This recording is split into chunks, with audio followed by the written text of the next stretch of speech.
welcome everyone to the Watch This Shit podcast. You could have been anywhere in the world, but you're here with us. My name is Seneca, the movie professor. With this podcast, we're going to give you the definitive decision on whether you should go see a new movie or not. It's real easy. If we say, watch this shit, go out and enjoy some good cinema. If we say, don't watch this shit, avoid it as you would allowing Zendaya to secretly slip out of a threesome. Or don't. You can do what you want. It may be fun, or it may end in an all homo situation for you and your friend. You don't want to listen to us, you put your life in your own hands. You won't be forgotten this time, Luca Guadagnino. You were responsible for Bones and All. That movie was in my top 5 least favorite films of 2022. Same director, same direction. I don't like him. Or I should say that he hasn't directed anything I like as of yet, which makes me not like him. Another of his movies, Call Me By Your Name, I didn't see because I don't typically watch that type of movie. Guess what? I got tricked into watching that type of movie. All because of the temptation of seeing Zendaya in a throuple and possibly to get the chance to see her in scenes wearing skimpy underwear. Better yet, for the chance to see her get even more spicy. Take a journey with me as we determine if it was worth it to endure the challengers, or as I call it, watch these niggas challenge each other to see whom can be the gayest for the other. All right, let's get into the story before I tell y'all how I really feel. Tashi, a former tennis prodigy, has a career-ending injury. On the back of this, she enlists a former love interest and fellow tennis player as her husband and tennis bitch. She coaches him to become an extremely successful player, leading them to a life of wealth, but not very much happiness. He has a break during their relationship and goes on a losing streak. In order to gain control over his career, they make a last-ditch effort to pull him from the depths of his depression and irrelevance, not knowing a surprise is waiting for them in their next tournament. They both come face to face with Tashi's ex-boyfriend, which just so happened to also be the husband's former best friend and rival for her affections. Will the husband be able to win not only the game of tennis, but also the game of love that they started for Zendaya all those years ago? Let's see how this foolishness plays out. Okay. All right. The reason I'm here at all is Zendaya. The trailer sold me a movie where Zendaya was caught in the middle of a throuple and the two paramours would be at odds during a tennis match. I'll admit, it's my fault for letting my imagination run wild. How dare I think I was going to get to see Zendaya's Hello Nurse ass in an MMF threesome? How dare I want nice things? Instead, what we got was so much worse. Zendaya is used more as the object for the two unknown actors to fight over, all while trying to fight the fact that these two motherfuckers also are attracted to each other. The entire film is a back and forth on relationships, with each one of them gaining and losing the lead at different intervals. They try to use dialogue in the movie to support this. One of the characters has a long, "I'm a teenager, so I understand how the world works" speech about how to truly play tennis. When you truly play tennis, it means you have a relationship with your opponent in which you totally understand each other and the rest of the world melts away. I hate these types of teenager knows everything ass speeches. Reason being, teenagers don't know shit yet. Go back and ask people to give you a list of things they believed at 18 that they now know to not be true in the slightest. I get it. At the time, it seems so important and that it is the rightest thing that has ever been spoken. Once you learn how the world works, see that you are just a small part of this huge thing, you realize, oh, maybe I don't know as much as I thought I did. And when you mature further past that, you realize you didn't know shit at all. So, I didn't like the story. That's easy. Did I like the direction? That would be a big hell no as well. There were clear decisions that were made that were the worst possible decision to make in each one of the scenarios that they were made in.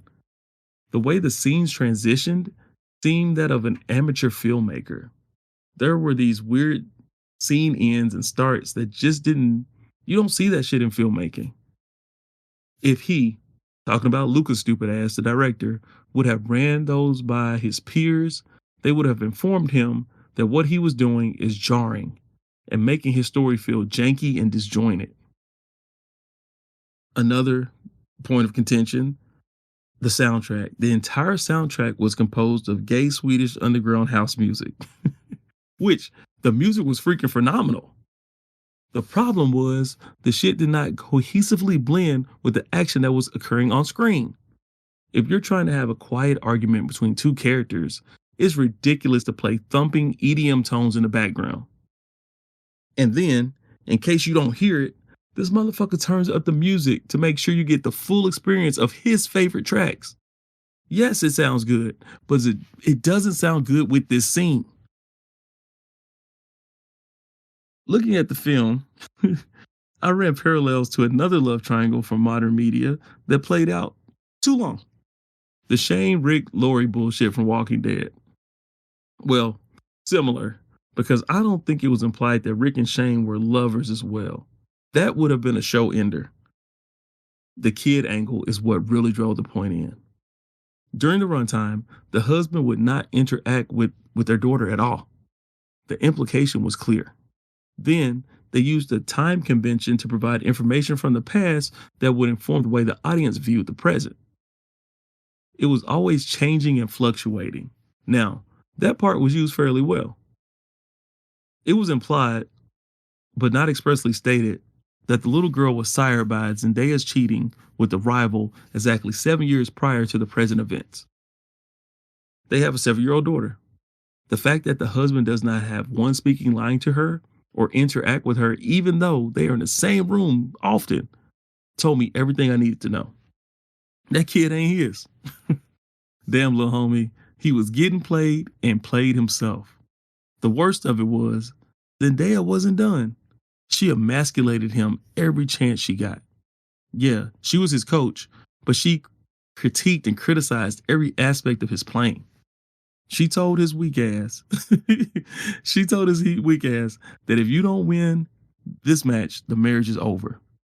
Even worse than that, that little he bitch, after she tore his hearts to sunders, he asked her to hold him until he fell asleep. Yuck. Ugh. I can't take this bullshit. Y'all can keep it if y'all want to, but I don't want anything to do with it. Earlier I said we were watching a movie that saw the protagonist and antagonist try to be gayer than the other for the other. Not the fun gay either, the gay that has great costumes, music, and likes to twirl, but the bullshit ass gay. I got 2 points. I got to make these points, and then I won't hold you. I promise. Maybe. Again, we have a movie that thinks it's cool to parade around naked men's asses and dicks on screen, without balancing that with lady ass and titties. I'm fucking sick of that shit. We have swung the pendulum way too far to the other side. They don't even give disclaimers before the film. That they should. Hey, audience, be careful. There are dicks and balls in this film with no equality to seeing female genitalia. That way, we would get the opportunity to make a decision.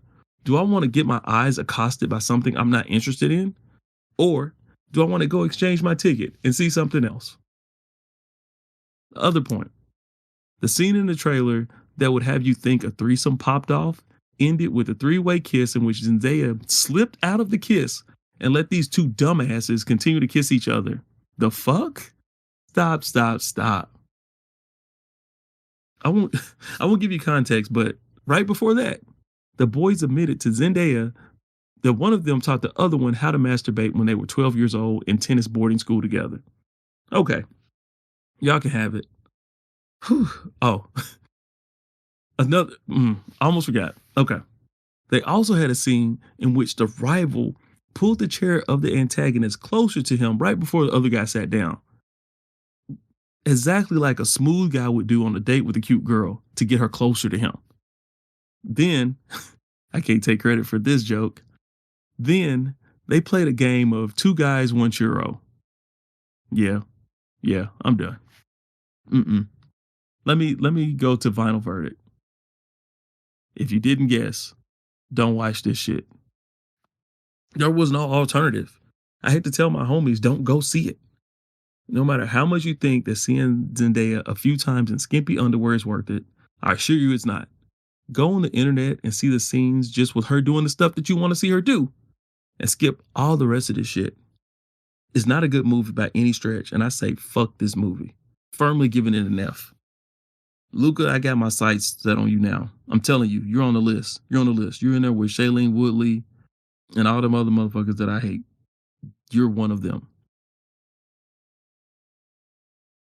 I could go on and on about people not going to see Bros, the gay romantic comedy that they try to force on everyone.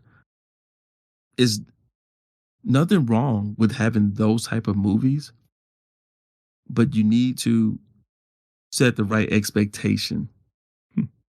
That way, your target audience can find you. And I think both of those movies did themselves a disservice in the marketing. Thank you for listening to another episode of Watch the Shit. You come here for the realest take on new movies. So make sure you follow us so you're not left in the dark on whether you should check out a movie or not. If you haven't seen this shit yet, go on about your life. Don't even worry about it. Matter of fact, you're doing good. Damn, you're doing good. Check us out next time when we review The Ministry of Ungentlemanly Warfare. And good day to you.